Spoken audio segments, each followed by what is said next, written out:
This is a review of the Abasi Larada Master Series 8-string guitar in this beautiful Monarch finish. To be blunt, this guitar means a lot to me, but I almost returned it shortly after getting it, but stay tuned until the end of the video and I'll tell you why that was. But in this video, I'm going to talk a little bit about the guitar. I'm going to go over the specs, share some sound clips, talk about what I like and don't like about the guitar, and again, at the end, I'll tell you the story on how I got this guitar. So I got this guitar back in May of 2021, so I've had it for a little over 2.5 years now as of filming this video. And if you don't know what Master Series means, I made a separate video talking about Abasi concepts and their different models and tiers, but just to recap real quick, Master Series means that they are made in the USA, and with that being said, this guitar cost around $3,800 US. It also came in a hard shell case, which I will display pictures on screen now, but they have other models and other tiers as well. So if you're interested in that, then feel free to check out that video. I'll link it in the description of this one. And just as a quick side note, again, I got this guitar in 2021. I do not know if they're still doing these art designs like this one. I know prior to this release, they had done a couple of other ones. I think one was called like Malibu Frost and something Midnight Garden or something like that, and then I saw this one in the Monarch finish. But since this guitar was released, I have not seen those printed on designs on any Abasi guitars, so I don't know if they're still doing these or not. I guess we'll find out in the future. And one last thing, I'll mention it here, but I also talk about it in the specs, but I saw a comment on one of Abasi's Instagram posts, and someone asked about the USB port on the back, which this guitar has. So if you don't know, the pickups are battery powered, and that USB port is a rechargeable battery pack. So usually with guitars that have pickups that are battery powered, you'll see a little compartment for a 9-volt battery. This one does not have that, but instead has that rechargeable battery. So there's that, just in case you didn't know. So now let's go over the specs on this guitar.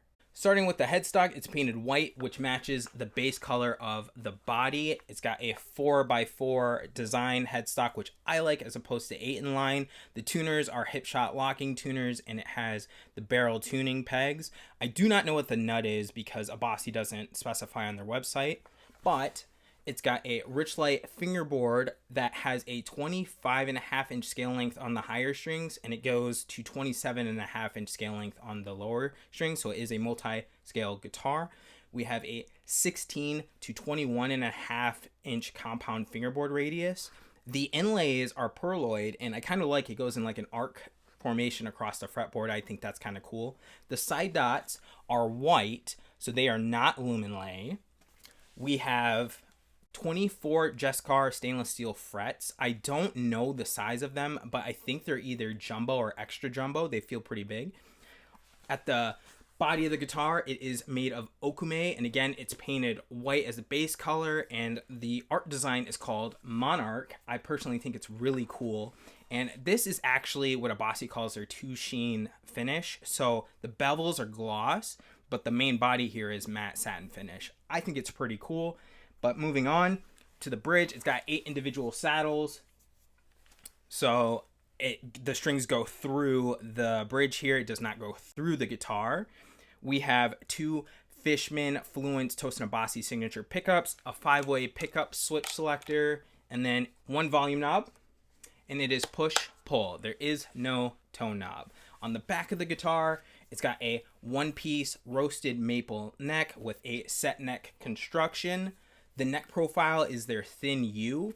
And real quick, on the back here, it's got this little, sorry, I don't know if you can see it or not, but it's got a USB port. These pickups are active pickups, so that requires batteries.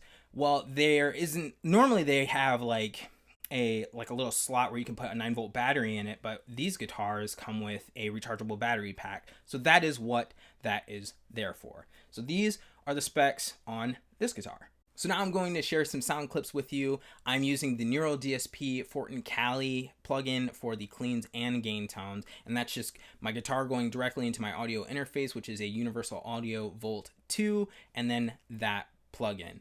Also, I'm in drop E tuning, so usually 8-string guitars will come, the 7th string will be B, and then the 8th string will be F sharp, I believe. I tuned this one to drop E, so those, when you hear the sound clips, I'm playing in drop E.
So what are some of the things that I like about this guitar? Well, I like a lot of things about it, but I'm just going to sum it up in a few things. For one, this guitar is actually really lightweight, especially for an 8-string guitar.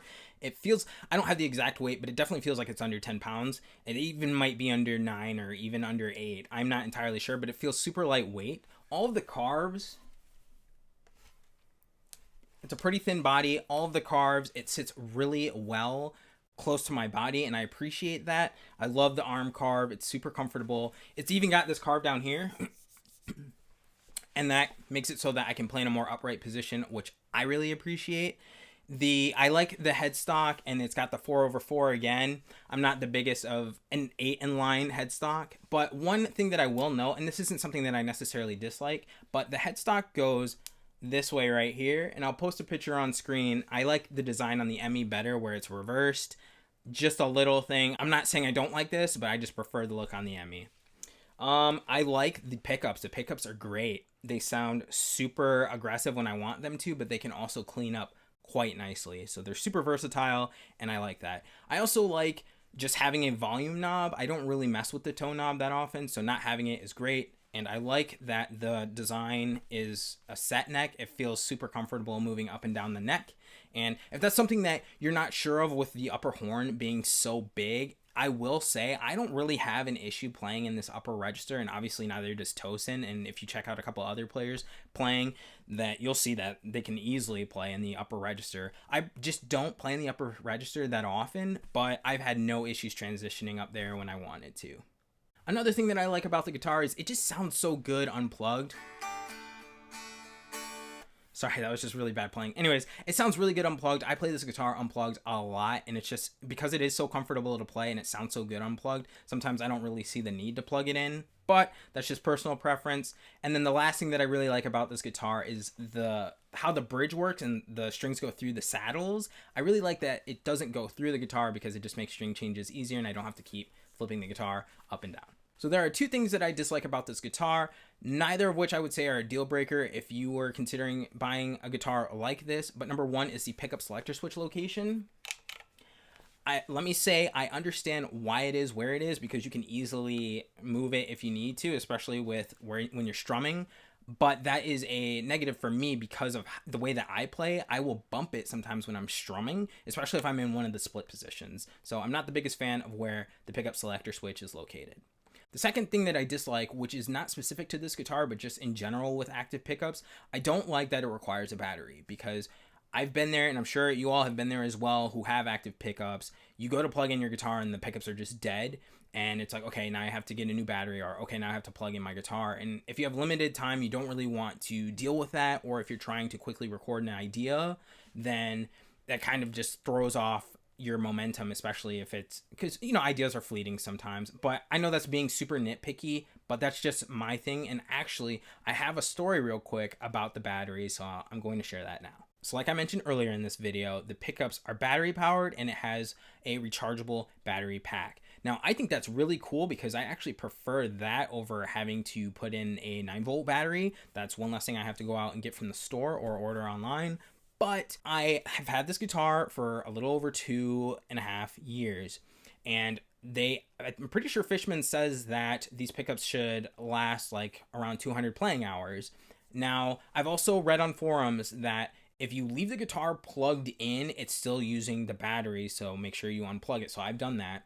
And in the first year of owning this guitar, I only had to charge it once, so that was pretty cool. But between year 1 and year 2, I noticed the pickups were dying more frequently, and I wasn't really playing it plugged in for that long. So I reached out to Abasi Concepts and asked, is this something that I needed to take to a tech? And they just asked for the serial number and the order number for this guitar and the order, and I sent it to them. And they contacted Fishman, and Fishman sent me out a replacement battery pack for free. So I just want to say real quick, thank you to Abasi Concepts and Fishman. That was super nice of you, and I feel well taken care of. So thank you. I installed a new battery pack and have not had issues since. I believe that was in late December of 2023. So far in February now, we're looking pretty good, but I'll keep you updated if anything changes. Okay, so now it's story time about how I got this guitar. I can make a separate video with all the details that I have around this, but I'm going to try and keep this as concise as possible. So, I've been following Abasi concepts for a long time. I've been following them pretty much since their launch. They used to be called Abasi Guitars, and they had a different business model back in the day. Well, long story short, I ordered a guitar using their old business model, canceled that for reasons, which if you want to know the full story on that, let me know in the comments and I can make a video on that. But I canceled it. And a couple of years later, this guitar came out and I was able to get one. So it was the Memorial Day release in 2021. And I remember my wife and I went to our friend's house, and there's a group of couples and we're really close. And I remember I let them know in advance that, hey, I'm bringing my laptop because I really want to get this guitar. And they were just super supportive and encouraging. And I remember I set a timer for just before the drop happened so I could be ready. And I remember the timer going off and they were cheering me on because I was outside. They were like, go, go, go, go, go. So the drop happened. I quickly got it and I was super excited. And I went back outside and they were like, did you get it? And I was like, yep, I got it. And then they cheered. And it just felt super encouraging and super exciting. And that was probably my best guitar buying experience to date. And it was just really good overall. So that is how I got this guitar. Now, in the intro, I mentioned that I almost returned it. Well, it was kind of like that thing where, this was guitar, like I said, cost around $3,800. And I had that sinking feeling in my stomach, like this is a lot of money to just drop all at once on a guitar. And I was like, oh, I could have invested that money, yada, yada. And then I had a little bit of the intrusive thoughts like, you're not good enough to play a guitar like this. And I'm not claiming to be the best 8-string player in the world. Obviously, I'm not. But I do really appreciate the guitar as it is. But like I said, I almost returned it. I plugged the guitar in. It sounded great. But I just was like, I let those intrusive thoughts win, and I was like, I need to return this guitar. But I noticed I had actually scratched it a little bit while playing, and I reached out to Abasi Concepts, and they were like, there's going to be a restocking fee. So I was like, I'm just going to keep the guitar. So I did that, and I'm so glad that I did, because I have learned so much playing this guitar. I've learned to clean up my playing. I've played with the volume knob more. I used to be that player that would just leave it at 10, and there's nothing wrong with that, but I've just experimented more with the volume knob, and playing 8-string guitar is just a lot of fun for me, and I think more people should check it out personally. I'm not saying you have to go and spend $3,800 on a guitar, but that's just my 2 cents. Sorry, one last thing to note before I close up the story. When my friends came over after I got the guitar, they obviously wanted to see it, and I showed them. The neck on it smelled so good, especially because I was leaving it in the case the first few weeks that I got it. And whenever someone would come over, I was like, you got to smell the neck on this guitar. And they're like, oh yeah, it smells so good. So if you have a roasted maple neck and you've smelled it before, you understand. If not, you probably think I'm crazy, or maybe you have smelled it and you still think I'm crazy, whatever. But that is the story on how I got this guitar. This has been my review of the Abasi Larada Master Series 8 and the beautiful Monarch finish. Let me know what you think in the comments about it. If you're curious about 8-string or have any questions, please feel free to ask me. Thank you so much for watching, and until next time, stay cool like a cloud and have a great day.